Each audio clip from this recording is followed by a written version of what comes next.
Legal advice can also be arranged.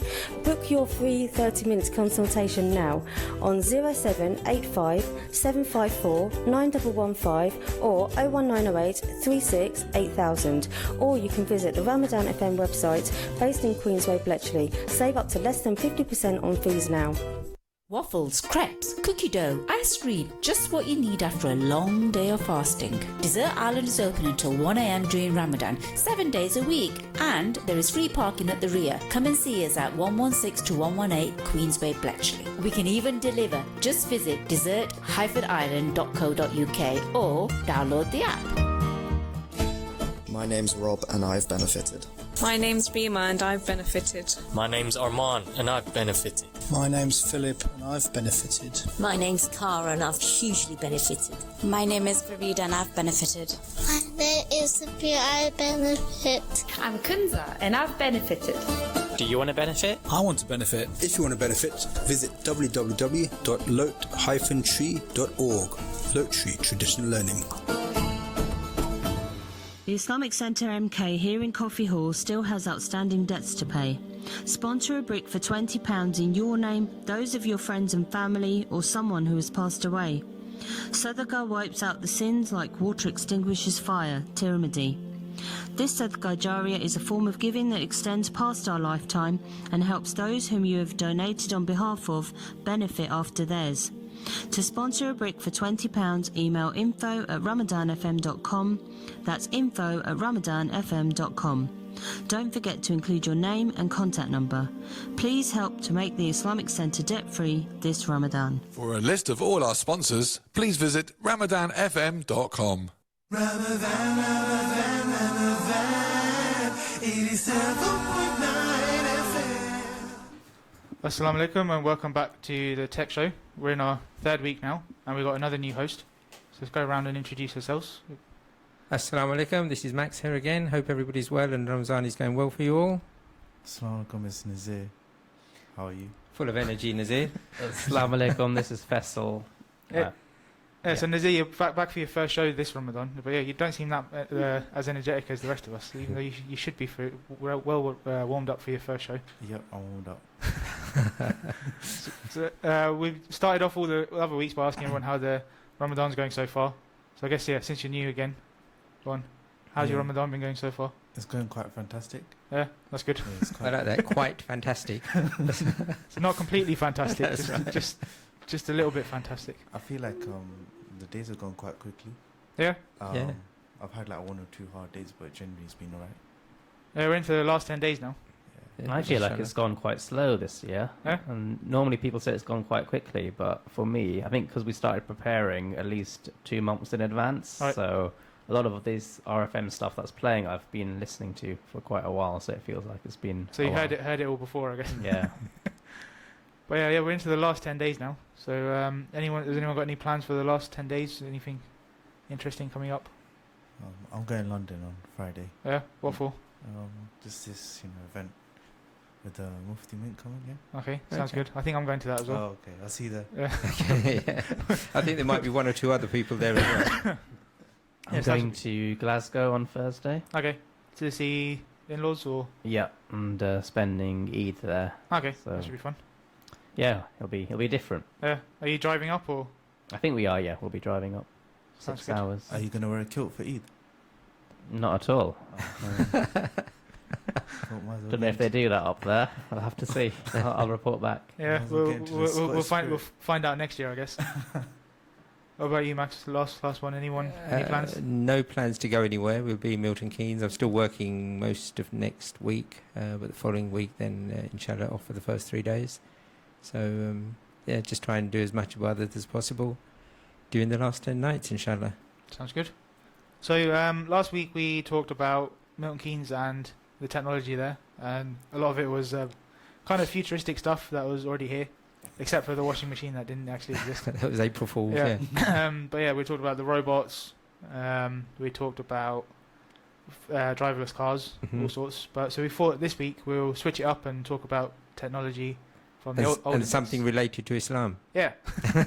So it's definitely more related this week. So we're going to talk about Islamic inventions. and we're going to try and link it to stuff that we now use in our modern day lives. I think it's a topic we covered before on the science show. I think was it the science show we talked about a few years ago as well. So we're mixing it up now. We're bringing it into the tech show. I think the really interesting thing, looking at the list of inventions, I'm sure we'll go through some of them during the show, is that there's quite an influx of inventions, probably in the medieval times. Yep. About 1,000 years ago to maybe 500 years ago, lots of inventions coming through, and it's all seemed to petered away somewhat. You don't really hear a lot of recent inventions from Muslims. I wonder if there's a reason for that. Actually, I didn't really think of that. Yeah, you're right. A lot of the stuff that that I've found for this episode. For this episode, is it episode? That'll do. Yeah, show. This show. It is very, very ancient stuff. I guess I never even thought to look at maybe stuff in the last. Maybe that's something we can do next week. We'll look for more modern inventions. Yeah. Mm-hmm. But yeah, so the first one we got on our list is clocks. Most everyone uses a clock at some point. What is the study of clocks called? Let me guess. Clockology. Yeah. There's going to be some. Knowing Max, I think there's going to be a pun in here somewhere. No, not at all. No, this is a genuine question. This is a genuine question. Chronology. Oh, hang on. Somebody's just knocked over the jelly beans, which you can guess how many jelly beans. Yeah, I knocked over the 576 jelly beans. 536, depends on who you ask. 700. Horology is the actual term. Say that again. Horology. Horology. Sounds like something from Harry Potter. That. It might be actually. You might have heard it somewhere else. Might not be related at all, but. But yeah, speaking of the jelly beans, so we might as well give out the text numbers and stuff. So if you want to get in touch with us and guess how many jelly beans, you can do facebook.com/RamadanFM. You can WhatsApp us on 075 107 81483.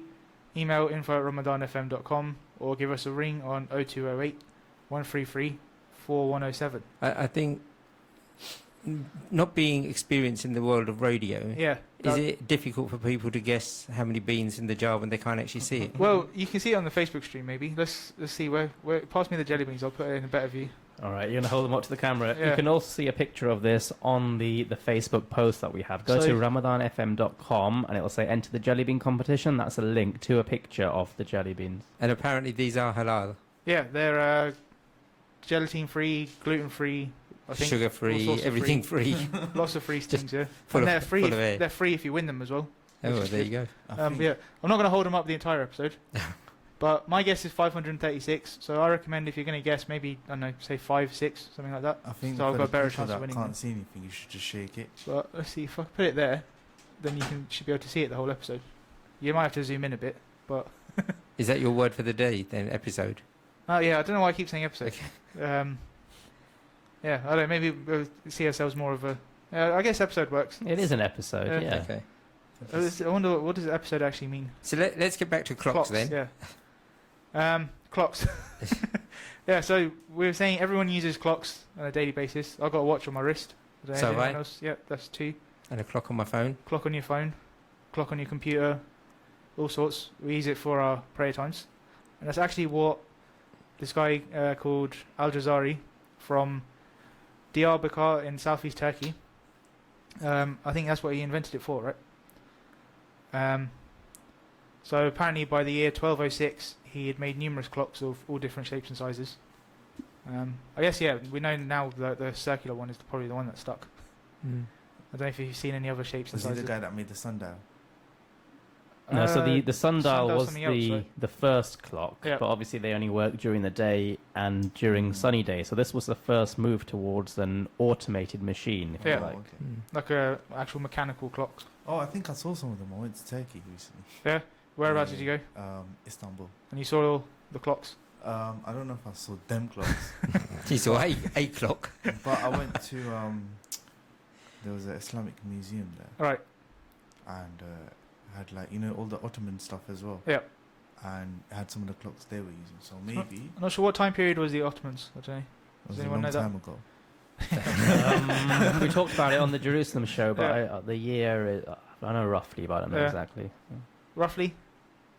Yeah. It was more than 500, less than 2,000 years ago. Yeah, about that. Yeah. Okay, so yeah, they're probably a bit after this guy, I think, by the sounds of things. Yeah, I mean, the Crusades happened, what, 1100?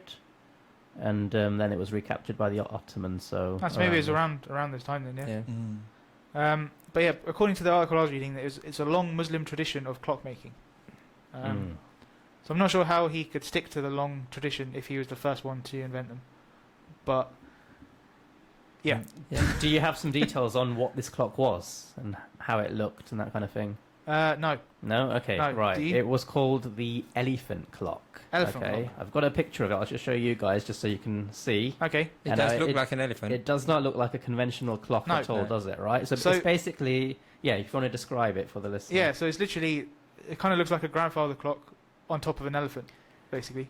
Kind of, but it didn't have any hands, any numbers, anything like that. It's literally a giant statue of an elephant with a bucket of water on top of this elephant, right? And what happened is what they did is the bucket of water has a little hole in the bottom, and it's full of water, so it slowly trickles, and it's designed so that every hour the bucket would lose so much water, and it was counterbalanced by a weight, that the weight would take over. Yep. And the bucket would sort of dip into the water and fill itself back up. Okay. And as it went down, it did a dong sound, and it comes back up, and the process repeats itself. That's a quick way of sort of explaining it. So all it was every hour you had a dong sound, and that was the first move towards an automated clock. So it wasn't that precise. You couldn't tell minutes, seconds. You just knew on the hour, every hour. It's not bad. Dong. Does that mean it was one of the first perpetual machines then? As in, even outside of clocks? Yeah, because if it was filling the bucket of itself and dripping by itself, etc., then it would continue going, wouldn't it? Yeah, exactly. But it's it must an automated machine. It must run out at some point. I'm sure it must, because friction would take over and evaporation would take over. It was the actual bucket was, I believe, it was inside the elephant, so the evaporation should have been taken away.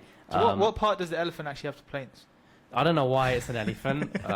No idea. Maybe because they rode elephants. And why is the elephant blue? That makes sense, actually, because then they could take it with them, right? It was portable. Well, it wasn't a movable elephant. It wasn't a real elephant. Giant. I thought if you're saying they're ride elephants, right? They could have put on an actual elephant and they could have carried it around. There's also not carried, but on top of the elephant, there's a little man holding a hammer, right? A statue of a man holding a hammer, and so when the bucket dips, it's his hammer that actually hits the gong, basically. Okay. And so it's really quite creative, actually. I think it's available in a museum somewhere still, or at least a model of it. I don't know which museum it is now. But yeah, it's quite an interesting move towards automating something. Like no electricity, nothing along those lines, just using water and a hole in the bucket, if you like. There's a hole in my bucket. So we've got a text from someone. They haven't left their name, but I don't think it's a problem because they're guessing how many jelly beans, and they've gone for 99. Oh, that's and they said as long as Max hasn't stolen any for iftar. That's a slur, isn't it? But I don't know who. I don't know if you recognise the number at all, but they must know you, I guess. But yeah, yes, I recognise that person. But yeah, and there's more than 99. Yeah, I was going to say we don't really need to know the name because I'm pretty sure 99 is. I just counted 50 and didn't get anywhere near counting them all. So I'm pretty sure that he's trying to cheat and actually count the beans in the jar. I'm pretty sure 99 is the wrong answer, but thank you for texting in anyway, and maybe have another guess. Okay. Anyway, going back to clocks. Yes, it's quite amazing how clocks have an influence on us now, every day. Not just to tell the time, but anybody that uses GPS, for example. Yep. GPS is reliant on the most accurate clocks, atomic clocks now, that are accurate to whatever, billionth of a second a year and things. And that's what helps the systems identify exactly where on the planet Earth your car is or you are when you're using a GPS system. But that's all down to being able to tell the time accurately. Did you know GPS is an American military system? It is. I didn't know that before. And we get a slightly substandard version of it. Yeah. And the EU were trying to make their own version called Galileo, which we now won't get access to after Brexit, okay, despite spending billions and billions of pounds on. But yeah, I never knew that it was an American military thing. I just thought it was a standard thing that everyone had worked on. I think it was developed by the military to. I think the military one is accurate to a meter, and the Right. one that we've got is accurate to 10 meters or something. So Not bad still. yeah, But yeah, I think the Russians have got one. I can't remember what theirs is called, and China have got one as well. right. But yeah, GPS is the global standard at the moment. Mm. But yeah, so moving on from clocks, we've got cameras. So again, something everyone uses. Yep. Who's got a camera with them today? Me. I think everyone has on their phone. We've got on the phones. We've got two cameras up here, so you can watch us on Facebook. I've got one pointing at me from my laptop. Yeah, same. I've got I one wonder on if my laptop. anyone's watching. Yeah, so I actually tend to stick a little privacy cover over my Yes. things. And I heard you speaking yesterday, Yes. and you were saying that people don't generally have access to these That was things. for other things. Okay. Something like a webcam, I believe that's very easy to. Someone could easily do that, I reckon. Okay. Yeah, stuff like tapping your phone calls and stuff. I don't think that happens, but I think someone could quite easily break into your webcam personally. Mm. So They could probably break into your phone system as well, but that's a separate discussion. But yeah, so we've got another guy, Ibn al-Haytham, who apparently revolutionized optics by taking the subject from one being discussed to an actual science based on experiments. So that's pretty interesting. So people actually had ideas about it before he came along, but he seems to be the first one who actually put it into practice. So does anyone know how he did it? I do, but I'll let you. You probably got more go on. info there. You go. So it was basically a large room, a dark room, Yeah. right? And he made a little pinhole, which allowed the light to come through and project that light projected onto a white sheet. And by opening the pinhole for a second, he was able to sort of project that image and then preserve it, right? Yeah, I think that's about right. I still find it quite cool how cameras work. preserve it on what? The white sheet. Yeah, but how is it? It's not going to save the image on a white sheet, is it? You must have some. Yeah, there must have been some sort chemical of or something on there that something reacted else, with the light. That's a good point. Yeah, I don't know if he just projected the image and then somebody else. Maybe they couldn't save it. Somebody else came along with a camera and took a Somebody picture of else it. and actually- So someone scanned it in while it was. So yeah, he rejected the Greek idea that invisible light emitting from eyes is what caused sight, and instead correctly stated that vision was caused by light reflecting off an object and entering the eye.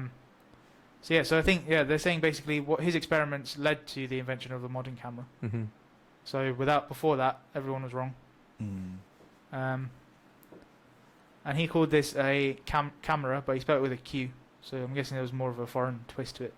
And like Quamara. Yeah, I I guess maybe. that might sound more. If anyone wants to ring in with the proper pronunciation, maybe they can give us a call. So you're suggesting that Fassels wasn't a proper pronunciation? No, I'm saying if they think they can do it better. Okay. I think it means room, right? Similar to the Urdu word Kamra, right? Yeah, room. maybe. And he called it that because it was basically a room. A room, yeah. That shines light.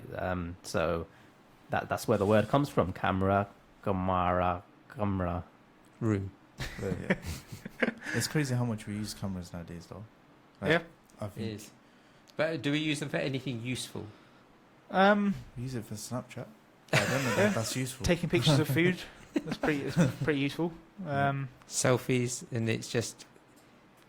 I mean, the number of pictures that must have been taken in the last 5 years must be more than the dawn of the camera. I use it to scan receipts sometimes, rather than actually going to a scanner. Right. That's even quite to handy. scan documents. Yeah. I've used it in the past. You don't need to scan it anymore. Yeah, you just there's plenty of apps that use your phone's camera. Yeah. And they make it look like it's been scanned. That's quite handy. Yeah. I'd say that's useful. Other than that, yeah. I mean, these are kind of useful for what let us people watch us. It's even got things like I downloaded an app where you can do mystery shopping. You just use your camera. Mystery shopping. Yeah. Do you want to expand on that? So they'll give you a mission to go to Boots in Kingston and find this particular product. You would go do that. And then what do you get out of it? They pay you like £5 or whatever. They pay you for each mission. To take a picture. Hang on. They pay you just to go over there and take a picture. Yeah. So mystery shopping you gotta put a little bit basically more where stuff you in it. buy something from a store and you assess the customer Yeah, service. so, mystery shop. That's what I think of mystery Yeah, shopping, yeah. but not just turning up and taking a picture. Yeah, That sounds like a pretty good job for it, to be honest. How much money can you make from it? That's right. I don't know, like a few pounds. It's well, not going to replace your job, but it might get you chicken and chips once in a while. Yeah. When I used to work in the cinema, we used to be aware of mystery guests, they called them there. Yeah. So somebody coming in, buying popcorn, having their ticket checked, and assessing whether we said, enjoy the show, whether we directed them the right way, or were we just chatting. And one of my colleagues was chatting to somebody at the time, And you and got not done. even looking at the mystery guest who came along, so he got caught there. Yeah, we used to have it in retail as well. But I never had it done to me, but had it done to other people. If you do well in it, it's a good thing for your career. If you do badly in it, It'd be a good job to have, actually. yeah, that'd be quite fun. Yeah, quite fun.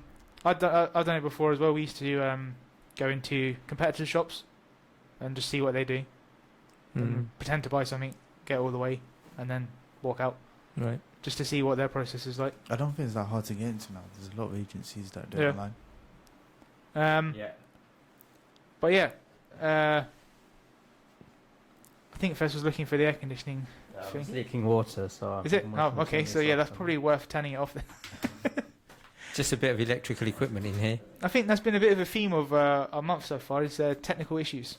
Yeah. We've had Never lots. had water issues. Yeah, Yeah, this it's is leaking right on all Oh the yeah, actually, equipment. I can see it. It's quite badly leaking as well. That's probably because that pipe there is higher in the middle than it is. Well, they put the pipe in Have we- because it was... Have we got a bucket or something we can? There's a bucket there. This is great radio, isn't it? Yes. I don't Just to even- prove that it's live. That's what it is. It's Yeah. not recorded. You don't get these kind of things on edited shows. We could open the jelly beans and get. There's a bottle of water here. I don't You're know, not going will to you be catch it able at the bottle of water, are you? If you chop the top off, maybe. What's wrong with that bin? Why can't you use the bin? Well, it's got bin stuff in, hasn't it? Well, Ru- take the- rubbish. Oh my god. I don't. Where am I going to? I'm just going to tip it out. Right, you carry on with the show. Yeah. I'll have a go at saving this. Save the equipment, studio. Yeah. Yeah. Luckily, I don't think is it landing on anything or is it? It's Well, going it's down gonna- to all the wires underneath the... Yeah.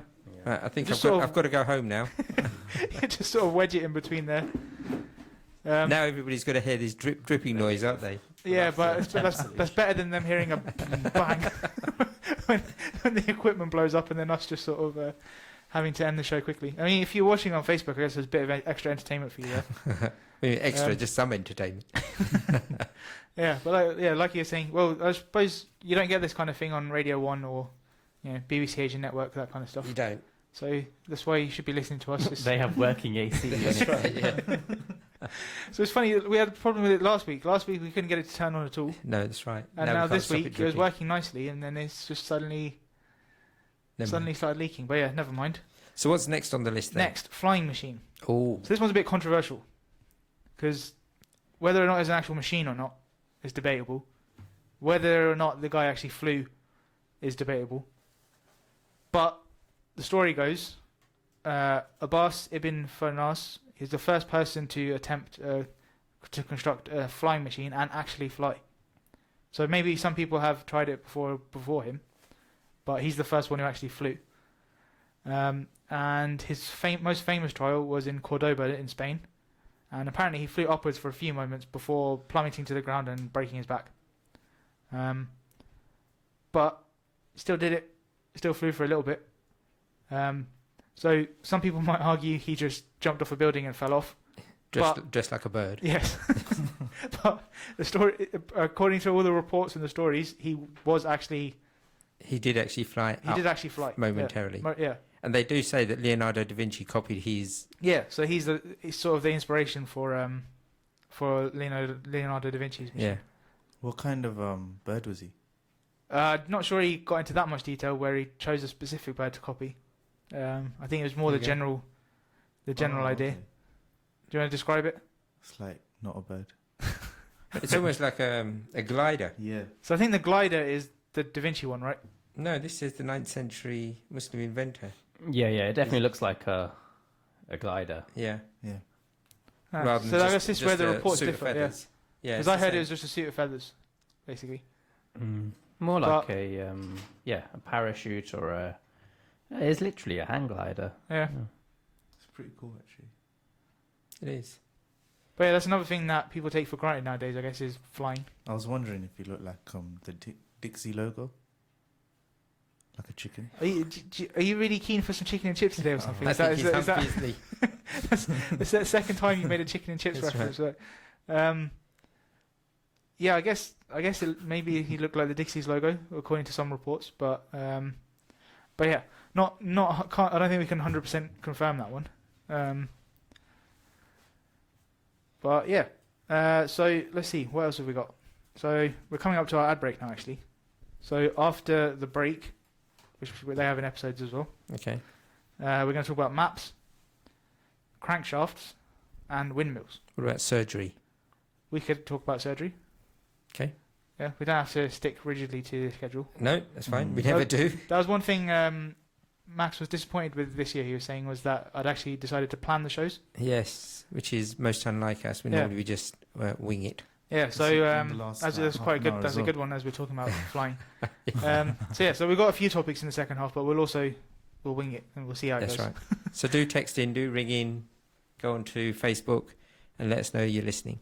Yeah. So we will catch you after the break. Inshallah. Assalamu alaikum. To all of our wonderful listeners of RFM, thank you so much for your support. May Allah subhanahu wa ta'ala bless each and every one of you during this blessed month of Ramadan. Stay locked for more amazing shows. Amazing shows. Amazing shows. Where there is extreme poverty, there are always orphaned and abandoned children. Every 2.2 seconds, a child loses a parent somewhere in the world. There are over 200 million orphaned children worldwide. Muslim Global Relief provides education to help orphaned children develop the skills they need, making positive changes in their life and breaking them free from poverty. Awarded the UK's Best Muslim Charity of the Year. Make a 100% zakat donation. Visit muslimglobalrelief.org. Offering delicious desserts and drinks, Creams in Escape Building Milton Keynes has it all. From warm waffles to pancakes with cool ice creams too. Creams will make you go mmm. To win a free dessert for two, answer this question. Where is Creams located? Email your answers to info@ramadanfm.com along with your name and number. Winners will be announced at the end of Ramadan. Creams, the yummy desserts made for you. At Pepe's Peri Peri, we serve the finest premium halal grilled chicken. Open 7 days a week from 11 a.m. until midnight. Come and try one of our juicy, irresistible flavours at Pepe's Milton Keynes, 27 North 10th Street. We also have a separate function hall and will be taking bookings for iftar parties during Ramadan. For pre-orders, home deliveries and iftar bookings, please call 01908 550 888. Love fresh, love tasty, love Pepe's. Prayer facility available.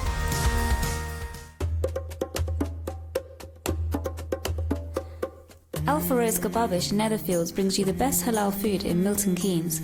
Our chef has prepared delicious dishes for you, so come and join us for iftar at 11 Farthing Grove, Netherfields, Milton Keynes. To place an order or book a table, please call 01908 232 111. Oh, mountains of Mecca, what can you say of the day that Abraham... Do you want to study a BA Honours in Business Management or in Health and Social Care? Can you speak and write English? If the answer is yes, then this is an opportunity for you to gain a fully accredited qualification funded by the government. Good Response Learning are offering you admission on the 21st and the 30th of May. Contact 01908 368 000 or 07857 549 115. That's 07857 549 115. You can also visit the Ramadan FM website. Good Response, caring for adult learning. Al Khair Foundation has spent over £100 million of your donations amongst the most needy around the world in the past 6 years. Only £50 will buy a food pack for a family of 6. Please donate your zakat and sadaqat on 03000 999 786 or at alkhair.org. Bless and be blessed this Ramadan with Al Khair Foundation. Why not come and visit us at Al Ansar? We sell HMC meat, HMC frozen snacks, and a whole range of other foods and ingredients. And what's more, all throughout the month of Ramadan, we have a range of special offers. So come and see what we have in store. You can find us at 153 Queensway in Bletchley. For a list of all our sponsors, please visit ramadanfm.com. Ramadan, Ramadan, Ramadan, 87.9 FM. Abu Huraira narrates that the Messenger of Allah sallallahu alaihi wasallam said, "Whoever fasts Ramadan with faith and seeking reward, his past and future sins are forgiven." There's one entry in the 17th century. Okay, Assalamu alaikum, you're back with us on the tech show. We're just discussing a few more topics for this half. We've come up with way more in that 5-minute break than I did in however long it took me to come up with this last The wonders of Google. Yeah. So that's actually something we talked about in our first show. It's all related. You'll be pleased to know the leak is not as bad anymore since the air conditioning machine is off. So hopefully we won't get an explosion in the studio. Yeah, but we'll just melt. We did get a text during the break. I don't want people to worry because if there is a fire or anything in the studio, I am the closest to the door. So, but you are in the way of the door as well. So thinking about it, it's probably not. I'm the closest to the water leak, so put out the fire. So I'm all good. Well, as long as that's water that's leaking out of it, not anything else. So it says, "Carry on talking rubbish. It puts a smile on my face." Lol. What? So, and which family member is that from? That is from your dad again. So I think he was saying last night that last week we were kind of talking about a bit of a waste of time with our topics, but he seems to be our most popular someone who texts in the most. He's got nothing better to do. That's why. The way I see it, he must enjoy the show. So moving on. So I did say we were going to talk about maps and stuff, but I think Max and Fessel found a few more interesting topics to go on. Yeah, maps is interesting. Maps is great. Yeah. Okay, we'll go for maps first then. Okay. So apparently in 1154, Muhammad al-Idrisi drew a map of the world in Sicily, and it's said to be one of the most advanced ancient world maps. And yeah, they actually there's not actually that much more information on my. It is amazing. I mean, not just looking at the Muslim map makers, but anybody. And and it's called the study of maps is called. All right. We did horology. Mapology is too obvious, I think. Mapographer. That sounds like that's someone who does whatever the study of maps. Or just takes pictures of maps. I'm just going to make up another word like I did last time. Let me try. Satnavology. Lopology. That sounds more like a medical thing. It does sound like a painful medical term. What's the answer? I think it's cartography. Oh, it's quite close. Okay. Lapography and the cartography. Do you know the professional name for somebody who tells the weather? Weatherman? A meteorologist. Weather person? No. Weather teller. No. Weather teller. A liar. It's got the word climate. Meteorologist. In it. Climate. Meteorologist. Climate. That's what I said. Advisor. Did you? I've said that already. Climate something. Climate change person. Climatologist. Oh, easy. Climatologist. I think he's just made that one up. Climatologist. See, I think the unfortunate thing is some of these sound like they're supposed to be jokes. Like, what do you call someone who does this? And then the punchlines are very, very, very underwhelming. Yeah, I know. I'm staying away from jokes today. So apparently, a climatologist is an atmospheric scientist who studies the Earth's climate. So it's not really someone who tells the weather. It's not the weather guy. Yeah. No, I've heard it's the weatherman. No, it says here they're the people who actually study the weather patterns and stuff. Yeah, study the weather. Yeah, but the guys on BBC don't study it; they just get told, right? I think they probably are qualified to an extent, right? But I don't know. Do they have degrees in climatology? I just said the professional name for a weatherman. That could be any, the guy who tells the weather, the guy who studies it. Yeah, true. I wonder if any of the listeners are one of these. Yeah, if anyone's a climatologist, give us a text on 075 107 81483, or give us a ring on 0208 133 4107. So maps. maps. Yeah, so the early Muslims were quite eager travelers, Yeah. right? Both for trade reasons and also religious reasons, such as traveling to the Kaaba to perform Hajj, for Yeah. example. And also the spread of Islam as well. Yeah. So they initially started recording their routes and transmitting the knowledge through word of mouth. And then when the invention of the paper happened, that was the first step to introducing maps, which happened in Baghdad. So that was where it was produced in the 8th century. Sounds good. It is. I can't fathom how somebody would draw a map. Because now we can just get in a plane, take a photo, and you've got a map. Yeah, in the simplest term. That on the ground, you're walking. You may be walking over uneven surfaces. You work, and even if you walk all day at 3 miles, you're only going to cover at the most 25, 30 miles. And then to create a map of a country, it's going to take forever. And how do you know whether the lines on the map are matching? That is one thing they don't mention, is whether these maps were accurate or not. I don't know. If it's famous and it says it's one of the... It could have been one of the first maps, doesn't mean it was... I'm sure it wasn't to scale, but it was at least giving you an idea of where a rough things idea. were. It was more like you probably needed a starting point that you knew of. Yeah, it's a bit like... Did you watch that Grand Tour when they went to Mongolia? I haven't actually watched much Grand Tour recently.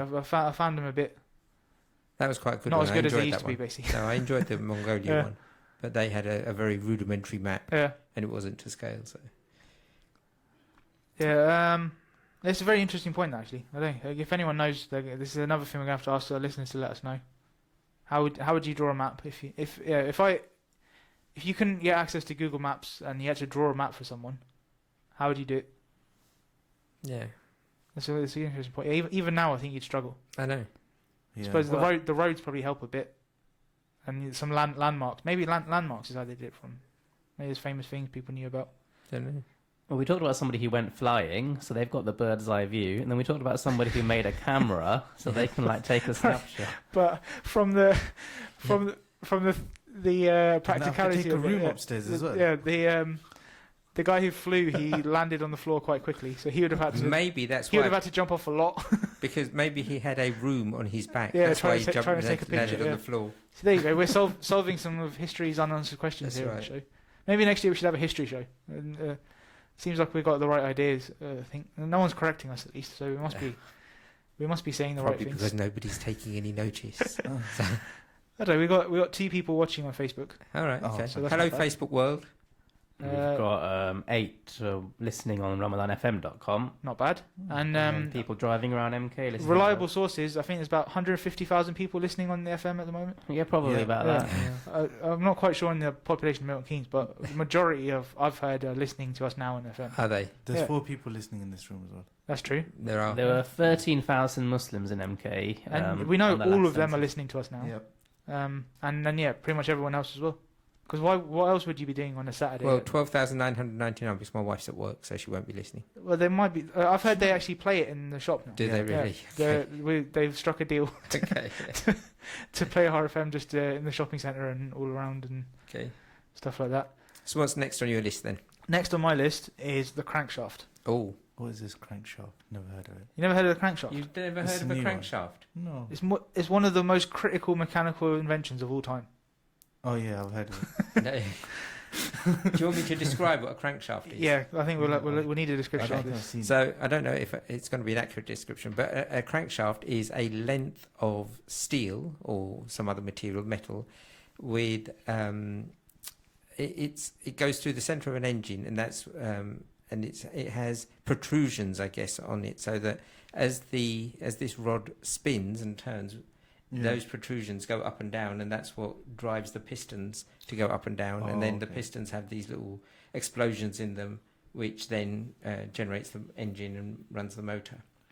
So it goes through the centre of the engine, and it connects the engine basically through the gearbox, etc., to the wheels. So it's the central part, and that's probably the worst description you could have, but without actually having a diagram to describe what this crankshaft is. Oh, okay. But it helps drive the engine. Yeah, that's one of the tricky things about doing a radio show is describing complicated things. So because basically, other than like what we tried to do earlier, sticking the laptop up to a webcam and hoping that everyone who's listening is actually watching as well. it relies on having a very good imagination, I think. So basically, the Muslims could have created the first car. That's a bit of a stretch, Instead of but Henry they Ford, they could have had, invented an important part of what would then be in a car. Yes. So it's a bit of a stretch to say we invented the first car. I would have loved to drive a car. It's just like called Muhammad, you know. Why? What? It would have been so cool. Henry Ford could have had one called Muhammad. Okay. Sure. Yeah, I guess moving on. Okay. I know, Nazir, you said you wanted to talk about coffee. Yeah, I like coffee. Yeah, because you're talking about chicken and chips so far. I don't know if we know who invented that. But there was an inventor called Ibn Abdul Ahmed in Saudi Arabia. Is this an actual thing, or have you just made that up? Because that sounded to me like you just made that name up on the spot. It sounded quite realistic, no? It was. But it didn't part. But it shows how far your imagination went that you could only think of two names that began with A. But yeah, coffee. It's first brewed in Yemen. You knew that, didn't you? Yeah, I knew that. Oh, this is bad. But you know what? Last year they had. Was it last year? They had the, the thing that they have at Camel Park, the Eid fair. Yep. Yeah. There's a guy who was talking about coffee. Yep. And he was coffee, because if you go to Turkey, their coffee is really big there. Yep. It's a huge part of their thing, and they go, coffee actually found its like flavor in Turkey, which I found quite interesting. Okay. By the 13th century, it reached Turkey. Yeah. I'm not a fan of coffee personally. Do anyone here drink coffee? Yes. Average, yeah. Have we talked about how the guy? How did he discover coffee? it? Okay, so he thought they were berries, didn't he? His name was Khalid, and he was grazing his goats and sheep one day, and he noticed they became quite lively after eating a particular berry. Yeah. So he decided to eat it himself and try it, and eventually, put it in his water, and that's how he discovered it. Didn't the Sahabas drink coffee before they went? I don't know that, to be honest. No idea. We'll take your word for it. Yeah, I think I heard something about it, but I'm not sure. Okay, so maybe they drank coffee. That's the revelation that we get. That we in Starbucks back then. I think coffee now is one of the most popular drinks in the world as well. Apparently, again, I'm not a fan. I think it's overtaken tea. Generally. Yeah. Tea's more of a British thing, I think. Is it British and Asian thing? Because when you go abroad to other countries, you can always get reasonable coffee, but you can't always get good tea. Yeah, I mean, I can't even get good tea in this country. That's true, actually. I've seen you have many query about people's cups of tea. I go to people's homes and I have to make my own tea. Because they're fed up of me complaining about the way they make tea. I went to Bali last year. Oh, please don't tell me about the coffee that I think you're going to tell me about. And I'm going to tell you about the coffee that I think you're going to tell me about. So, younger viewers, turn off. No, it's not that bad. It's not that bad. I mean, have you guys tried it, heard of it? You know what I'm going to say? I think I've heard of it, but I haven't tried it. This is the most expensive coffee, isn't it? Yeah, so it's the world's most excalled coffee, and it's from a kind of cat. Not really it's like a meerkat kind of thing, isn't it? It looks like a meerkat, yeah. Called a lupak or something. Yeah, they eat the coffee beans, and then the coffee beans are extracted from them somehow. No, they're not extracted, they're excreted. I was trying to think of a more... It's not as bad as it seems, because they showed us how they make the coffee beans. They showed us what the coffee bean looks like, and it's inside like a shell. So they actually open the shell up, and then the coffee beans inside, it looks nice and neat and everything. And then they grind it, and they do all sorts to it before making the coffee. And I've got some at home, so, come round for some coffee, guys. Yeah, I think I'm going to keep that in mind if I'm ever offered has coffee. Anybody actually tasted the coffee before it went through the animal and then after to compare whether there's actually a difference? I'd like to think they have. Yeah, they have. So maybe they make their own now. Because it's a normal coffee bean that they can just make coffee out of without it going through the animal. But it was discovered when there was a partition in Indonesia, like back in the days, where they weren't allowing a certain group to cross the border and harvest coffee. And so the only way they had of taking coffee out the country was through these cats who ate the bean and digested it. And they found that's how they were sort of stealing coffee from the country. I can't remember which country it was or where the border was, but the people in the land. That seems incredible. That how much coffee could a cat or whatever or this rat eat that would make it viable to? Well, I've heard one of the issues nowadays is they capture these animals to make the coffee, and they force feed them the coffee beans. Right. Yeah, they do that nowadays. But back then, these were wild cats, and they would basically find their droppings wherever they found them, take them, and steal the coffee that way, right? I just want to know what went through the first guy's head. I mean, they weren't allowed to import coffee. He saw this thing come out of this animal and thought, "I'm gonna brew that and make coffee out of it." The interesting thing is what happens next. So the people living in the country where they were allowed to harvest their coffee, they became aware of what was going on, and they stopped the practice. But then they found that actually this coffee that's come out of the animal tastes a lot nicer than their original coffee. So then they made it into a thing, and now it's a popular thing to have in Bali. I don't know. No, I did. I tasted both. I tasted normal barley coffee, and I tasted this coffee that had come out of the cat, which eats the same beans, and the one out of the cat completely different. It tastes like high quality, really good coffee. So, yeah, I think that's just gonna be one of those things. I'm gonna have to take your word for it. I don't see myself. I'm not a massive coffee fan anyway. No. And having it go through someone else's digestive system doesn't sound my cup of tea. No. Or coffee. That's a good or one. coffee. Yeah, or coffee. So we've had a few texts. One of them was still about the topic of maps. So I should have read that earlier actually. Okay. But it says, Salam, what do you guys think of Peter's projection maps? Has anyone heard of these? Yeah, they're pretty cool. I've never heard of it. Peter's projection? Yeah, so apparently it's a rectangular map projection that maps all the areas such that they have the correct sizes relative to each other. Yeah. There's actually a really good... And it achieves this by distorting the shapes. Right, okay. So I don't really know what to say about it, to be honest. I'm looking at one now. I'll just turn it around and show you everyone else. Yeah. It doesn't look that drastically different, No. unless I'm going mad.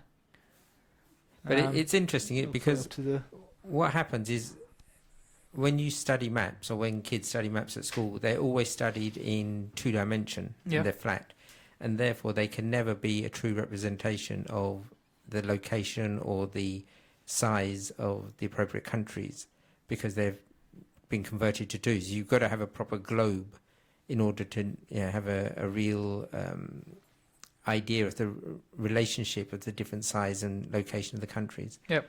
So these maps, as you say, it doesn't look that different, but it does look slightly. Africa looks different, I guess. So it looks more elongated, doesn't it? Yeah, it looks a bit longer down than you think. Other than that, everything else looks... maybe North America looks a bit squished. Yeah. So yeah, it's pretty interesting. Maybe that's how things should go, if it's more accurate. If you go to thetruesize.com, okay, you can actually type in a country, let's say India, for example, and it'll sort of draw a little ghost of that country. You can then drag it over another country to see the true size of that country, because you find that countries are closer to the top and bottom, so closer to the North and South Pole, look a lot larger than they are. They're actually much smaller. So if you put India over Europe, for example, and people in the studio can probably see me, it pretty much covers a good portion of Europe. France, Germany, Austria, Italy, a little bit of Romania, Poland, Denmark. So it's a lot bigger than it actually looks on the map.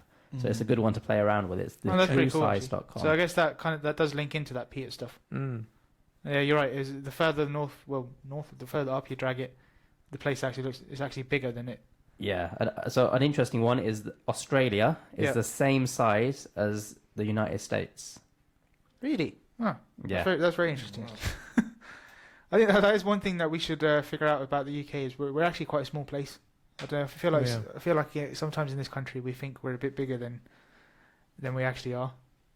So we should visit the True. It is amazing for such a small island, the impact that it's had on the world, though, isn't it? Yeah, it's crazy, right? So we should all visit thetruesize.com and realise how small. Small half the size of Egypt. I'm just trying it now. Smaller than Somalia. So, compared to even Kazakhstan. I never thought Kazakhstan was a massive country, but it's looks like 4 times the size of the UK, 5 times the size in landmass at least. I don't know about population and stuff, but we've had another text. So Max definitely does not drink tea. But the T is in like sort of quotation marks. I'm assuming they're saying what you're drinking is not tea. No, what I'm drinking is tea. What everybody else drinks is just, I don't know, watered down tea. Well, see, I have this argument with my mum and dad. Yeah. So I actually don't drink my tea with milk. What? Right. I have it just black. Because I feel like if you put milk in it, it just tastes like milk. Are you on about like normal tea bag tea? Normal tea bags. PG Tips I have. Why? I don't understand the logic. I don't like the taste of milk. It ruins tea. That's why you It does. That's why I only have a couple of drops, just to remove the bitterness from the tea. That's the proper taste of the tea. That's what I like about the tea. Try raw milk. Raw milk. Yeah, that's what I've been drinking recently. I suppose the other thing for me is when I was younger, I was lactose intolerant, so I always had soy milk. And now the taste of actual milk is way too strong for me. I find that it just. Okay. What about like So I just have I have my tea black. So Faisal just said try raw milk. What do you understand by raw milk? Again, doesn't sound like something I want. Raw milk would be, I guess, what, straight from the cow? Yeah, exactly. Pretty much, yeah. Not again. I'm all right, I think. There's quite a lot of regulations in this country about how you can do raw milk. It has to be organic. It has to come from a farm. Yeah. It has to be free from TB and other diseases. There's 2 farms close to MK that I go to for my raw milk. Oh, so you actually okay? There's I'll tell you what. For next time we come to yours, you can get some of that raw milk, and we'll try the coffee with. Another interesting thing is on the label, it has to say raw milk may contain harmful bacteria, which can be dangerous to your health. Yeah, is part of UK law, but it's all tested. So there's a vending machine where I go in a farm, and it's open 24 hours, so you can just get a bottle out and put it under and vend yourself some raw milk. It's pretty interesting. It tastes a lot better than normal milk, and it's more yellowy than normal milk. More yellowy. Because pasteurization sort of takes away the colour and Don't the say what you were going to say, Diaz. In my head, yellow milk. Not at all. Milkshake. Oh yeah. Vanilla milkshake. Unless it's a banana milkshake. Right, yeah. It doesn't sound So we've got one more text. Same person saying, "Thank you for such an educational show.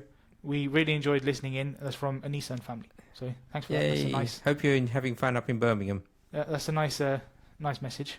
So at least we've entertained at least nice one person. Have we got any more inventions or optics? Yeah. So although we've done cameras, so optics are. Yeah. So okay. What about the bane of all kids at school? Go on. Algebra. I wouldn't say the bane of everyone. I quite enjoy algebra. Yeah, but you are odd though, aren't you? That's the thing. You're a strange child.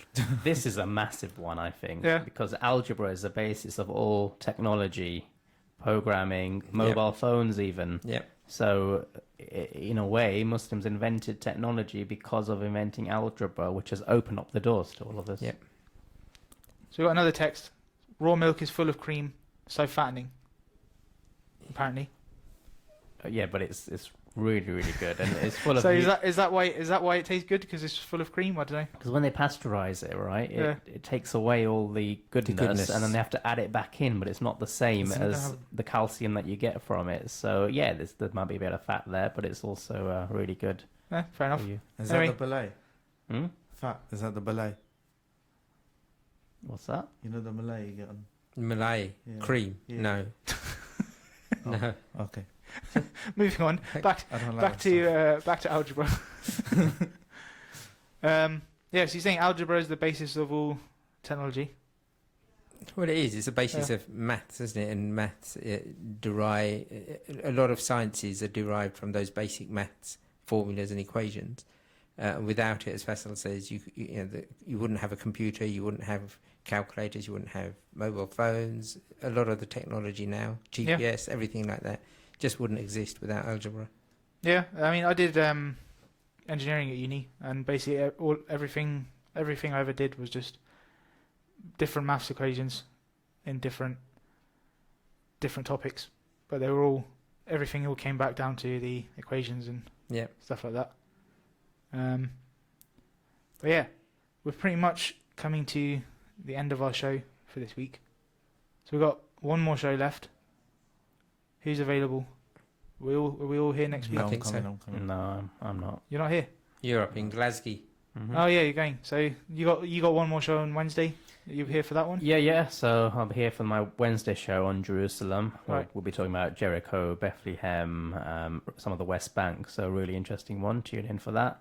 and that'll be it. Then you've got one more show next week. Yeah, so then it's just the three of us then next week. It is. So Just before we go, another invention is the toothbrush. Toothbrush. Because you know that it's sunnah to use miswak before, and that is the origins of the toothbrush. And even now, the substances that you find in miswak, the particular twig, is used as an ingredient in some toothpaste as well. So it's pretty interesting, that. Yeah. And I just wonder what people, how did people take care of their teeth before? How did they clean them? Yeah. Did people just have rotten teeth, or just like animals? Just that's interesting. Let the teeth look after themselves. I'm gonna Google that. How did people used to look after their teeth? Soap is another one. Yeah, talking about hard soap. cleanliness. Yeah, hard soap. Also, musical notes. Did you know this? So you know how in the Western culture you have do, re, mi, fa, sol, la, ti. Do, a dear, yes. Yeah, keep going. No, that's fine. In Arabic, it's dal, ra, mim, fa, sad, lam, sin. Okay. So yeah, it's really interesting that Muslims were the first to take this idea of musical notes in the 9th century. It's quite a long time ago, to be fair. It is.